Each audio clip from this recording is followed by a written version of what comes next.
BBC 的报道指出，哈里斯早已规划好的东南亚之行，显示拜登政府对该地区的重视程度的意图。报道称，最近捐赠的2300万剂新冠疫苗，旨在给美国在东南亚的形象带来提升。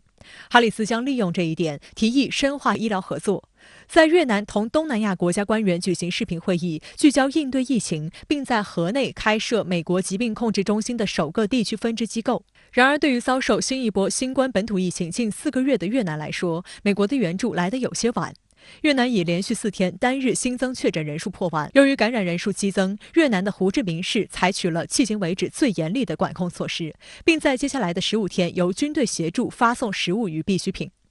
外界注意到，就在哈里斯访问越南的前一天，中国军队援助越南军队的一批新冠疫苗已经抵达河内。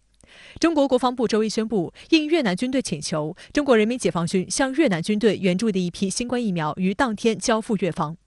越南国防部副部长黄春战前往机场迎接，并代表了越南国防部感谢了中国国防部的及时支持。有观察人士认为，中越两军长期以来保持着良好合作，并不仅仅体现在疫苗援助上。因此，无论是越南还是其他任何国家，都不会因美国高官的几次访问就被绑上美国的战车。拜登政府现在在全球的抗疫问题上呢，口头上讲的很多，讲的也很漂亮，但是呢，付诸于实际的这种行动方面呢，显然是落后很多。所以呢，有很多国家呢，对这个美国的这种非常自私的表现呢，是有非常的不满。那么在东南亚呢，这一次的美国副总统的访问呢，能不能给越南的抗疫带来一些新的好的消息呢？我们要拭目以待。我个人呢，并不持非常乐观的态度。好的，马上来连线特约评论员吴健。吴先生你好。那么，号称拜登政府最高调的亚洲之行里，美国副总统哈里斯首访新加坡和越南。那他为什么选这2个国家？而且口口声声不忘什么南海航行自由。那么您认为哈里斯葫芦里卖的是什么药呢？新加坡被美国视为东盟里的民主优等生，又是唯一在美国有驻军，又接受美军长期轮驻的支轴国家。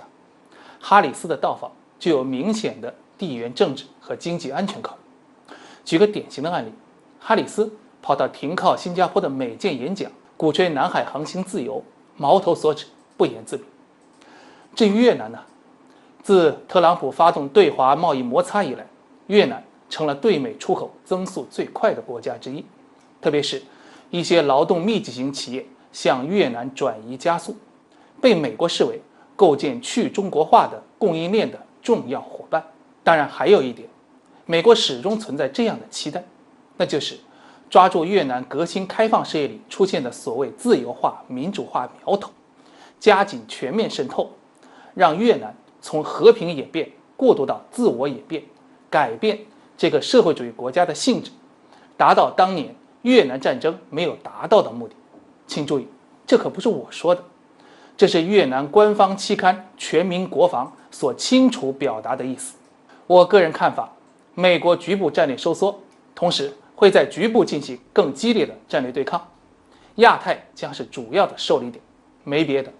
谁叫这儿是世界经济形势最好、未来国际权力最集中的地方呢？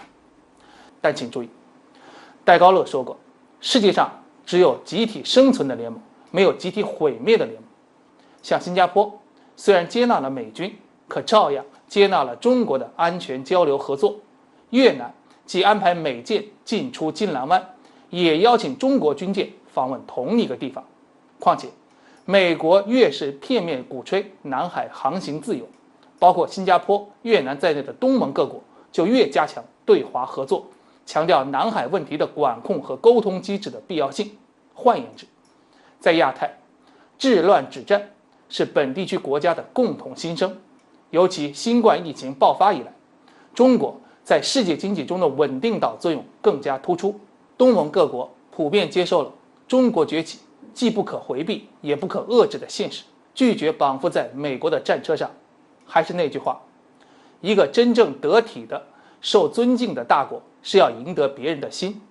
就像新加坡伊萨克研究所最新的民调显示，东盟10国的政界学界领袖里，76%的人承认中国是他们最具影响的力量，而选择美国的呢，才7%。